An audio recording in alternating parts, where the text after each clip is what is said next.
안녕하세요. 오늘 당신과 함께 살펴볼 자료는요. 라오스 출입국 관리 행정 역량 강화 사업 종료 평가 보고서입니다. 이게 2017년부터 2023년까지 860만 달러 규모로 진행된 사업인데요. 네, 우리 돈으로 치면 100억 원이 넘는 꽤 큰 사업이죠. 이 보고서를 보면서요. 사업의 핵심 내용이랑 성과 그리고 교훈까지 당신이 궁금해할 만한 내용을 좀 깊이 파고 들어가 보겠습니다. 자, 그럼 먼저 이 사업 처음에 뭘 하려고 했던 거죠? 원래 목표는 라오스의 그 출입국 관리 정책이랑 체계를 좀 개선하고 또 이민국 직원들 역량을 키워서 서비스질을 높이는 거였잖아요.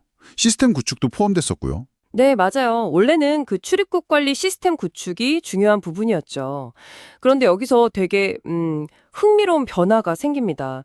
사업 진행 중에 갑자기 라오스 정부가 저기 자체 예산으로 시스템을 만들겠다 이렇게 결정을 해버린 거예요. 아, 갑자기요? 그럼 원래 계획했던 시스템 개발은 어떻게 됐어요? 그게 빠지게 된 거죠. 그래서 대신에 이민국 신청사 새로 짓고 사무기기 지원하고 또 직원들 역량 강화 연수 한국 초청도 하고 현지에서도 하고요. 그리고 라오스 출입국 행정 발전 방향 그 마스터 플랜 수립 이쪽으로 사업 내용이 크게 바뀐 겁니다. 아하, 시스템 개발 대신에 주로 건물 짓는 쪽으로요? 예산 규모는 그대로였다고요? 네, 전체 예산 860만 달러는 똑같았어요. 그런데 이제 세부 내용을 보면 한 30% 정도가 달라진 셈이고요. 특히 좀 주목할 만한 게 예산의 약 83.7% 거의 대부분이죠. 이게 다 신청사 건축하고 기자재 지원에 집중됐다는 거예요. 84% 가까이요? 와. 네, 원래 목표했던 어떤 소프트웨어적인 개선보다는 하드웨어 구축에 훨씬 더 무게가 실린 거죠. 사업 기간도 그래서 1년 연장됐고요. 야, 거의 84%가 건물과 장비에 쓰였다니 정말 큰 변화였네요. 그럼 결과는 좀 어땠습니까? 보고서의 성과는 어떻게 나와 있어요? 일단 그 눈에 보이는 결과물들 있잖아요. 계획했던 산출물, 이건 다 100% 달성했습니다. 아, 예를 들면요? 네, 그 이민국 신청사 번듯하게 완공됐고요. 필요한 사무기기들도 다 들어갔고, 그리고 관리자, 실무자 합쳐서 총 95명 연수, 초청 연수랑 현지 연수 다 계획대로 마쳤습니다. 마스터 플랜 수립도 완료했고요. 그렇군요. 단기적인 효과 같은 것도 있었나요? 직원들이나 뭐. 네네. 새 건물에서 일하게 된 이민국 직원들 있잖아요. 업무 환경 만족도가 아주 높게 나왔어요. 5점 만점에 4.63점. 오, 높네요. 네, 업무 효율성도 좀 나아졌다. 이렇게 응답했고요. 연수를 통해서 관련 지식 수준이 향상됐다는 평가도 있었고, 특히 새 청사 기자재나 공용 공간 이런 거에 대한 만족도가 높았다고 해요. 음. 근데 그런 단기 성과들이 결국 최종 목표였던 그 출입국 서비스 개선으로 바로 이어졌는지는 좀 다른 문제일 것 같은데요. 아, 네, 정확하십니다. 평가 보고서도 바로 그 부분을 지적하고 있어요. 이게 사업 내용이 시스템 개선에서 청사 건축 중심으로 바뀌다 보니까 뭐랄까, 새로 지은 건물이나 연수 같은 이런 결과물들이 그 라오스 국민이나 외국인이 직접 체감하는 출입국 서비스 개선이라는 최종 목표 달성에 과연 얼마나 직접적으로 기여했느냐, 그 논리적 연결고리가 좀 약해졌다는 분석이죠. 아, 연결고리요? 네, 그래서 변경된 성과 지표들, 예를 들면 마스터 플랜 정책 반영 건수라던가 연수생 지식 향상도, 직원 만족도 향상률 이런 것들이요.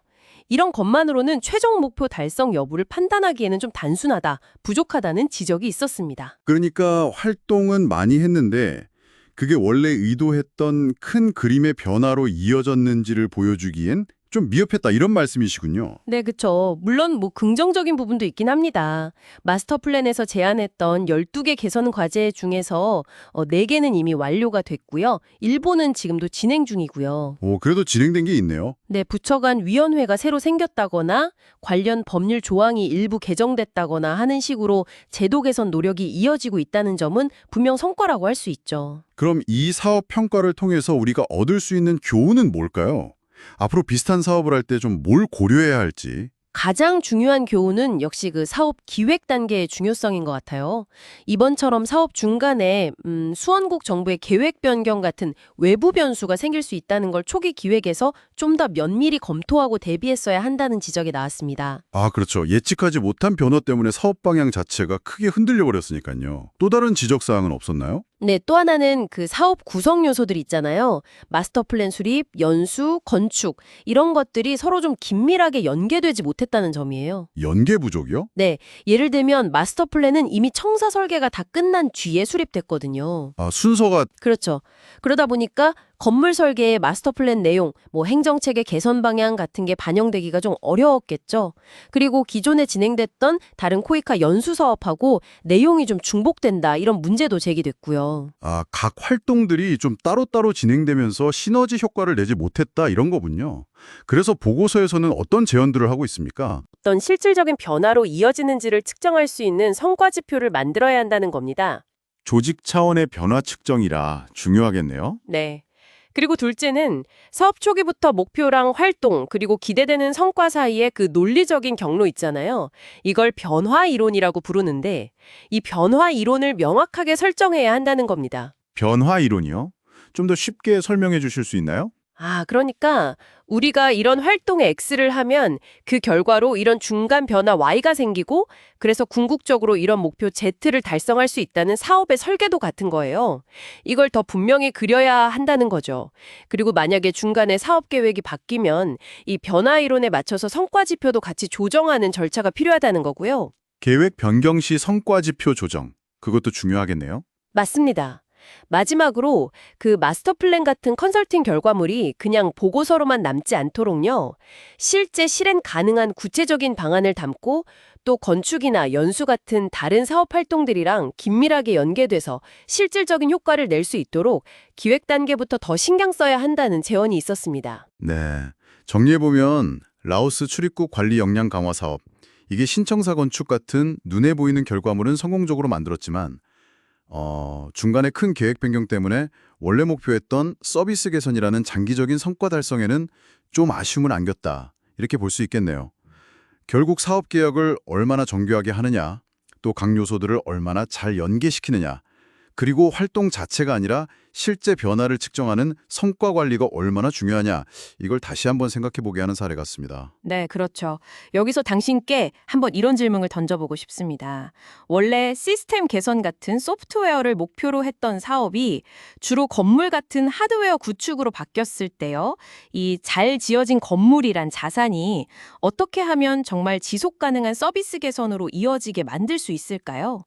특히 라오스 정부처럼 파트너 국가의 자체 계획이나 역량이 계속 변하는 상황에서 단순한 건물 제공을 넘어서요. 그 안에서 이루어지는 기능과 서비스의 실질적인 향상을 담보하려면 어떤 추가적인 노력과 고민이 더 필요할지 한번 생각해 보시는 것도 의미 있을 것 같습니다.